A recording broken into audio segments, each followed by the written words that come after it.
Hi, everybody. Welcome to Great Day Connecticut. Yes, it's a Woosha alert. We want to wish you all a happy National Pet Day. And you are? I'm Kara Sutherland. I'm Scott Haney. It's so nice to be here. Yeah. Okay, so we want to celebrate all of your furry friends on this National Love Your Pet Day. I've got mine. Oh, my God. There's my it's like a zoo. This is my zoo. I've got Angelo. He's the OG to the left. Serafina, who has been giving Angelo trouble ever since Russia invaded Ukraine. They've been fighting. Oh, wow. A little better now. Interesting. Yeah. And then Olive Little is our Olive. newbie. And Olive just, you know, is like a cat, but not. She's a dog. And she comes from Dog Star. Absolutely love it.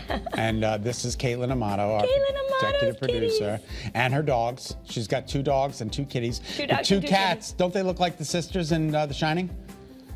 The twins? The twin girls? Yeah, and they are.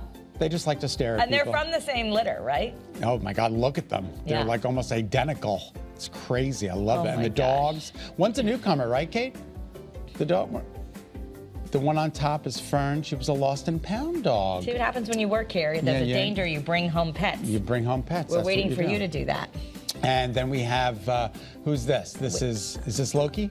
Oh, this is Jamie. Oh, it's Felix and Penny. Aww. Hello, Felix and Penny. Look, they actually like their scratching post. I need to figure out how to make mine. I'm trying to figure out. You got to cover it with catnip, or then something. they'll like it. Or put it by a window, like he did. Yeah. And then this is Rich's. Oh my gosh. Stop it. Stop.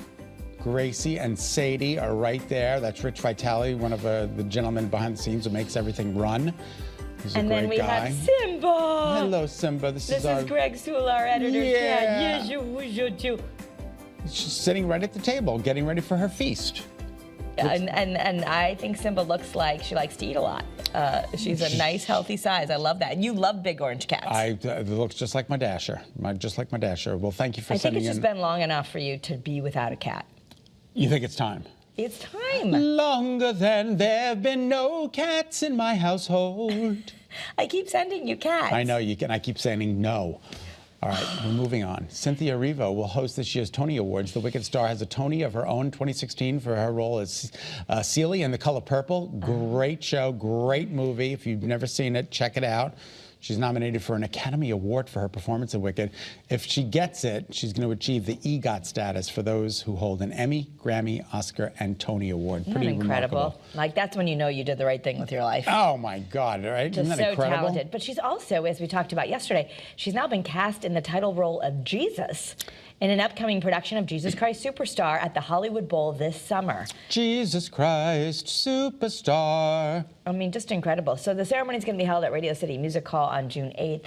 You can watch and just behold all of the talent. I thought this next story was very interesting. Kamala Harris has signed on with one of Hollywood's top talent agencies, along with Joe Biden and Barack Obama. Uh-huh. Very interesting. So a creative artist agency announced the deal on social media. It's going to represent Harris in areas that'll focus on speaking engagements and publishing, so get ready for the book. CAA also says it will work with the former Democratic presidential nominee on post-White House initiatives. Interesting. And again, it does represent former presidents Joe Biden and Barack Obama. Often these public figures do go on and they speak, they write books. They make fortunes. They make fortunes. I mean, hopefully, you know, Jimmy Carter did a lot of good, more good known in his post-presidency. So there's that opportunity that people could do good. So that's what I hope happens. All right, they say what's old, it becomes new again, and an emerging trend has young women turning to their grandmothers for inspiration. It's called Grandmacore, hashtag Grandmacore. It's making hobbies of the past generations, like knitting, cool again. Yeah. And so what is drawing today's trendsetters back in time? Take a look. At Cleo's Yarn Shop in Brooklyn, modern craft makers are fully entwined in hobbies of the past. Mostly young people, young working professionals. Usually they're in some kind of creative field, so it's a lot of Gen Z and millennials. Shop owner Cleo Malone opened the store in 2022, which also hosts workshops, craft circles, and happy hours. The things that you make, it's not just an entertaining activity while you're doing it, but you get to make things and give them away to friends and family members, and people stay connected and feel very seen and loved because of that. Pastimes like knitting, baking, and gardening saw a resurgence during the pandemic. Now, a larger group of young women has embraced finding meaning in activities their grandmothers enjoyed. On social media, Grandma Core is capturing fans with its doily aesthetic and thrifted treasures. I think the fact that all of us are growing up and are older now, we can look back and appreciate and just feel the warmth and the fuzziness of what it felt like to be at Grandma's house growing up. You might wonder why old women collect so many silly little things. From her quaint country home in central Illinois, Mackenzie O'Donnell has drawn hundreds of thousands of clicks to her TikTok videos, where she shows off vintage finds and a passion for raising her family and animals.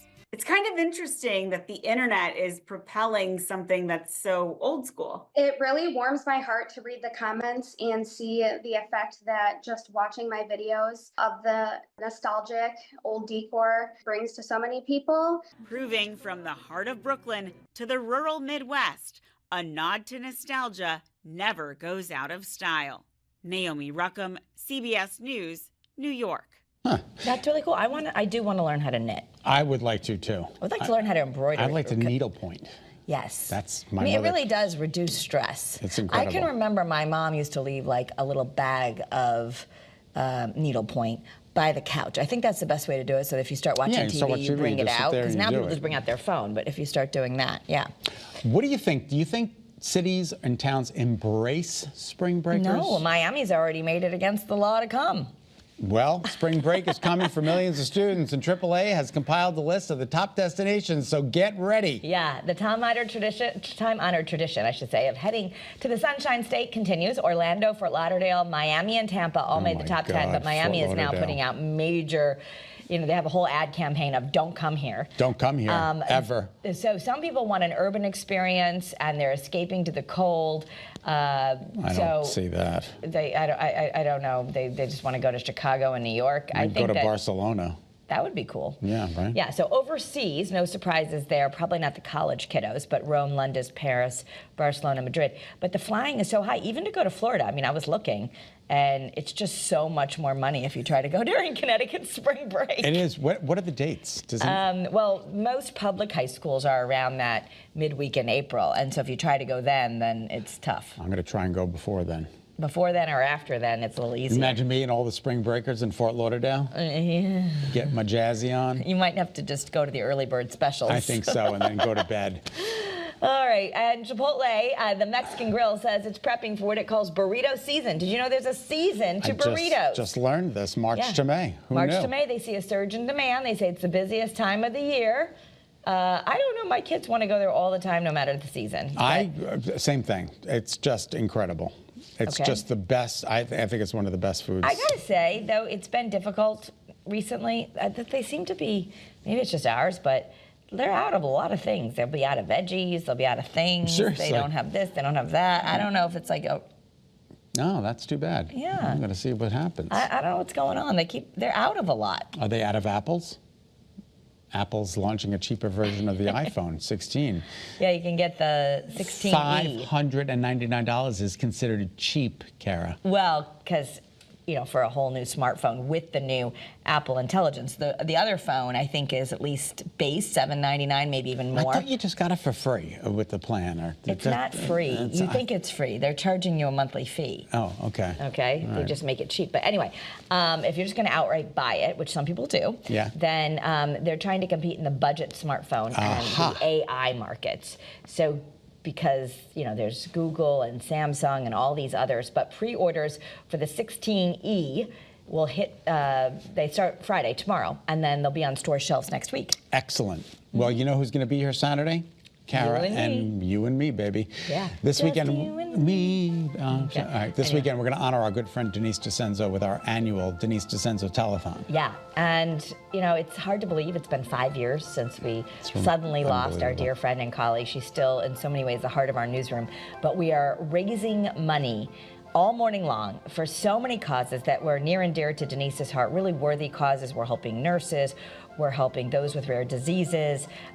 So many Connecticut organizations, as I've said before, it's incredible. Thanks to your generous support, we have now raised more than $600,000 since the inception of the Denise DiCenzo Foundation. She is looking down, and I know she's I so know proud. she's smiling. She's Smiling definitely and proud. smiling. Absolutely. But definitely make sure you get up with us. We're gonna have, it's gonna be uplifting. Yeah, 9 and to 10. You can donate any amount of money. And by the way, Johnson Brunetti is gonna match whatever you do donate. So it's Terrific. important to do it during that time. We get a match. All right.